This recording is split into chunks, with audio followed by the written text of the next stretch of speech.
Welcome back to BCN news. ప్రపంచమంతా కడప ఎన్నికల వైపు చూస్తుందని షర్మిల అన్నారు. కడప జిల్లా పులివెందుల నియోజకవర్గంలో ఆమె ప్రచారాన్ని నిర్వహించారు. కడపలో న్యాయం గెలుస్తుందా, నేరం గెలుస్తుందా అని జనం ఎదురుచూస్తున్నారని అన్నారు.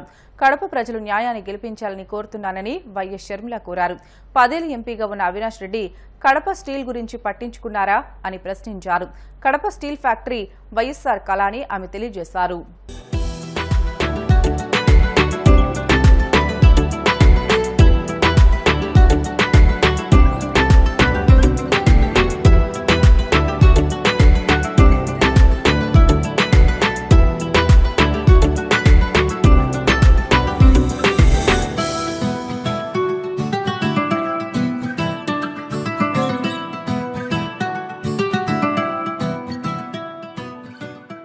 ఇప్పుడు కొత్తగా ఎంపీ కాదు, 10 సంవత్సరాలుగా ఎంపీగా ఉన్నాడు. మరి 10 సంవత్సరాలుగా ఎంపీగా ఉండి అవినాష్ రెడ్డి గారు కనీసం కడప స్టీల్ ఫ్యాక్టరీ కోసమైనా ఒక్క పోరాటమైనా చేశాడా? కడప స్టీల్ ఫ్యాక్టరీ అన్నది రాజశేఖర రెడ్డి గారి కళ. పార్లమెంట్ కు పోతున్నారు, వస్తున్నారు, ఢిల్లీకి పోతున్నారు, వస్తున్నారు. కానీ అవినాష్ రెడ్డి గారు 10 సంవత్సరాలలో ఒక్కసారైనా కడప స్టీల్ కోసం కొట్లాడారా? అక్కడ ఒక ధర్నా చేశారా? ఏదైనా సాధించుకొచ్చారా? ఢిల్లీకి వెళ్ళినప్పుడల్లా సిబిఐ కోసం ఆయనను కాపాడుకోసం వెళ్తున్నారు తప్పితే కడప స్టీల్ ఫ్యాక్టరీ కోసమో ఓట్లేసిన మీకు మళ్ళీ ఏదైనా చెయ్యాలి అన్న తపన మాకైతే కనిపించలేదు. కాబట్టి ఈ రోజు రాజశేఖర రెడ్డి బిడ్డ ధైర్యంగా నిలబడింది. నేనైతే మేలు చేయగలను అన్న నమ్మకం నాకుంది. 5 సంవత్సరాలుగా పోరాటం చేస్తున్నా కూడా ఈ రోజు వరకు న్యాయం జరగలేదు. ఎందుకంటే సాక్షాత్ జగన్మోహన్ రెడ్డి గారు ముఖ్యమంత్రి హోదాలో ఉండి 5 సంవత్సరాలు కాపాడమే కాకుండా ఇప్పుడు మళ్ళీ అవినాష్ రెడ్డికి టికెట్ ఇవ్వడం జరిగింది జగన్మోహన్ రెడ్డి గారు. అంటే జగన్మోహన్ రెడ్డి గారు చెప్పదలుచుకున్నది మళ్ళీ అధికారంలోకి రావాలి, అధికారం వాడుకొని తప్పించుకొని తిరగాలి, ఇలాంటి వాళ్ళే మళ్ళీ చట్టసభలకు వెళ్ళాలి అని. న్యాయం చేయండి అమ్మా. ఇంత అన్యాయం జరిగింది. ఒక పక్కన అవినాష్ రెడ్డి ఉన్నాడు నిందితుడు, ఒక పక్కన రాజశేఖర రెడ్డి గారి కూతురు షర్మిలమ్మ ఉంది. మీరు నిందితుడు వైపా, న్యాయం వైపా?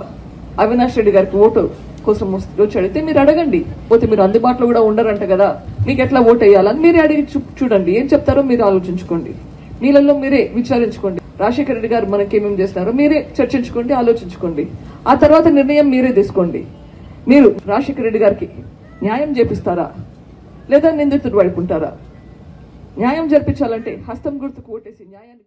కాంగ్రెస్ పార్టీ అగ్రనేత రాహుల్ గాంధీ ఈ నెల 11వ తేదీ కడపలో పర్యటించనున్నారని, అంతా పాల్గొని విజయవంతం చేయాలని కాంగ్రెస్ పార్టీ కడప ఎమ్మెల్యే అభ్యర్థి అఫ్జల్ ఖాన్, కాంగ్రెస్ పార్టీ నగర అధ్యక్షుడు విష్ణుప్రీతం రెడ్డిలు పిలుపునిచ్చారు.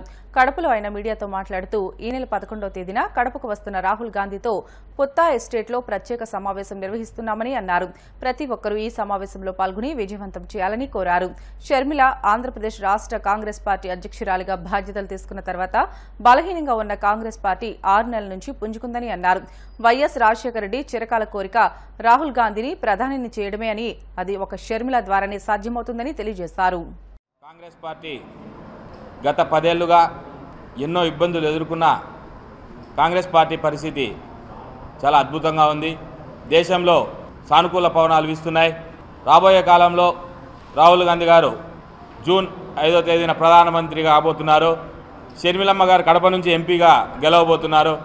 షర్మిలమ్మ గారి కోసం మద్దతుగా, అలాగే కడప అభ్యర్థి అఫ్జల్ ఖాన్ అన్న మద్దతుగా రాహుల్ గాంధీ గారు 11వ తేదీ ఉదయం 10 గంటలకు కడప విమానాశ్రయం చేరుకొని ముస్లిం మైనార్టీల కోసం, క్రైస్తవుల కోసం, అలాగే ప్రతి ఒక్కరికి కాంగ్రెస్ పార్టీ చేసే మేలు గురించి తెలపడానికి కడపకు రాబోతున్నారు.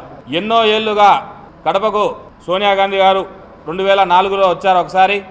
తర్వాత గత 20 సంవత్సరాల నుంచి కాంగ్రెస్ పార్టీ అగ్రనాయకులు కడపకు వచ్చిన సందర్భం లేదు. కానీ ఇవాళ షర్మిలమ్మ గారు ఎంపీగా నిలబడుతూనే రాహుల్ గాంధీ గారు తన మద్దతు తెలిపి షర్మిలమ్మ గారిని ఎలాగైనా గెలిపించుకోవాలి, అలాగే కడపలో అఫ్జల్ ఖాన్ అన్నను కూడా గెలిపించుకోవాలని ఈ మీటింగ్ ఏర్పాటు చేయడం జరిగింది. కాంగ్రెస్ పార్టీ రాబోయే రోజులు అద్భుతంగా ఉంటాయి.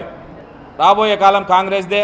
రాహుల్ గాంధీ గారు ప్రధానమంత్రి అవుతున్నారు కాబట్టి ప్రజలందరూ కూడా తమ మద్దతు తెలపాలని మేము కోరుతూ ఈ సభను మేము 1,00,000 మందితో విజయవంతం చేయాలని కాంగ్రెస్ పార్టీ నగర అధ్యక్షుడిగా నేను అందరికీ పిలుపునిచ్చాను.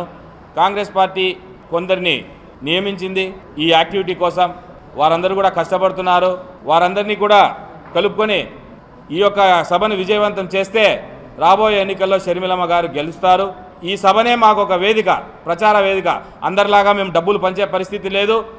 డబ్బులు పంచినా పంచకపోయినా ప్రజలందరూ మా వైపు ఉన్నారు. ఎందుకంటే ఎన్నో మభ్యపెడుతున్నారు. ఎందరో ముక్కు పొడకలు ఇస్తామని చెప్తున్నారంట, కొన్ని నియోజకవర్గాల్లో కొన్ని చోట్ల 4,000 ఇస్తామని చెప్తున్నారంట, 6,000 వరకు ఓటుకు ఇస్తామనే పరిస్థితి కూడా ఉంది. ఏ ఒక్క రూపాయి కూడా ఇవ్వకుండా ఒక రాహుల్ గాంధీ గారు, షర్మిలమ్మ గారే మా యొక్క పెట్టుబడి, వారిని చూసే మాకు ఓట్లు వస్తాయనే ధీమాతో కాంగ్రెస్ పార్టీ ముందుకు పోతుంది. దేశంలో మొత్తం మోడీకో హటావ్ కాంగ్రెస్కు బిఠావ్ మాట జరుగుతోంది.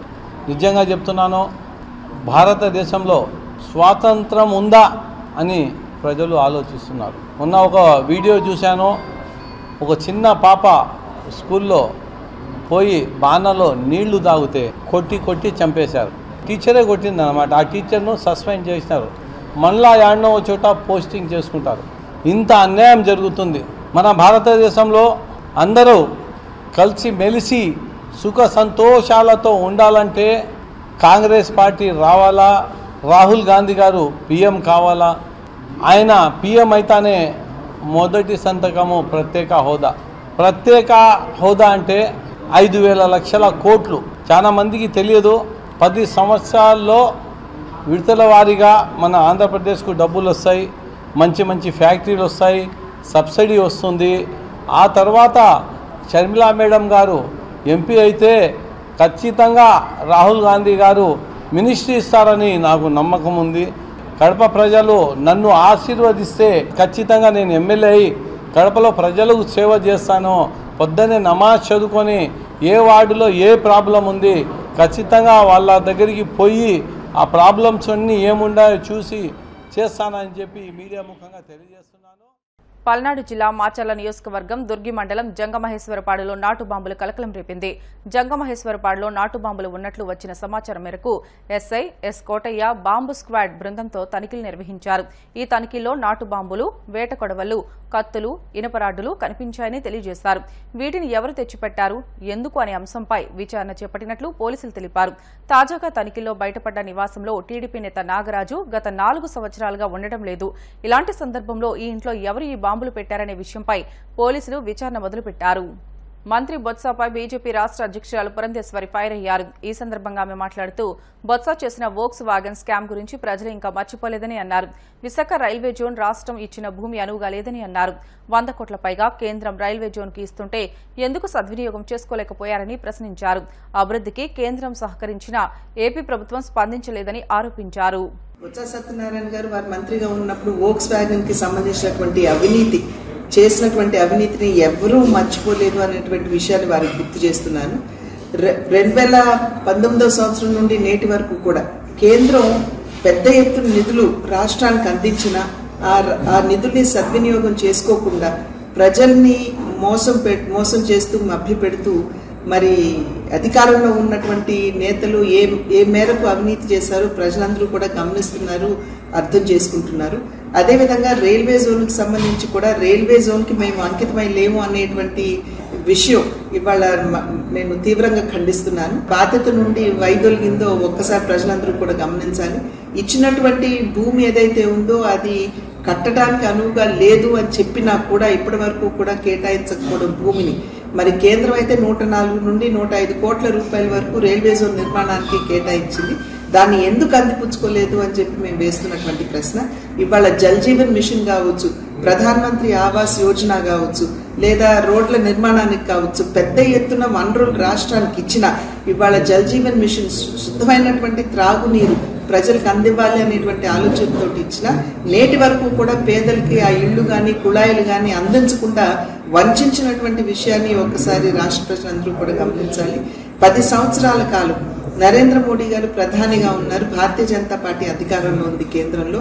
నేటి వరకు కూడా ఎవరు వేలెత్తి చూపి ఈ అవినీతిని మోడీ గారు కానీ లేదా వారి సహచర మంత్రులు కానీ చేశారు అని చెప్పలేనటువంటి పరిస్థితిలో పసలేనటువంటి ఆరోపణలు చేయడం ఎంతవరకు సమంజసం అని చెప్పి బొత్స సత్యనారాయణ గారికి నేను వేస్తున్నటువంటి ప్రశ్న.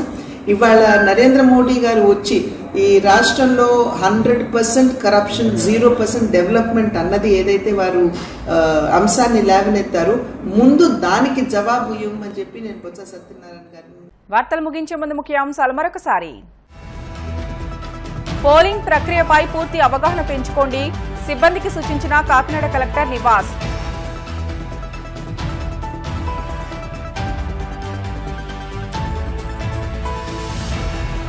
పల్నాడు జిల్లా వెల్దుర్తిలో ఉద్రిక్తత, పోస్టల్ బ్యాలెట్ కేంద్రంపై రాళ్లు రుబ్బిన విపక్ష నేతలు.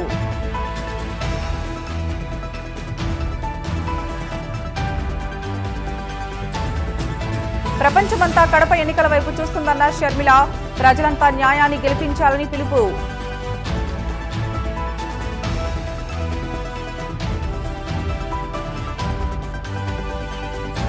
పల్నాడు జిల్లా జంగమహేశ్వరపాడులో నాటు బాంబుల కలకలం, స్వాధీనం చేసుకుని దర్యాప్తు చేపట్టిన పోలీసులు. ఇవి ఇప్పటివరకు బులెటిన్లోని అప్డేట్స్. మనీ లేటెస్ట్ అప్డేట్స్ కోసం చూస్తూనే ఉండండి BCN న్యూస్.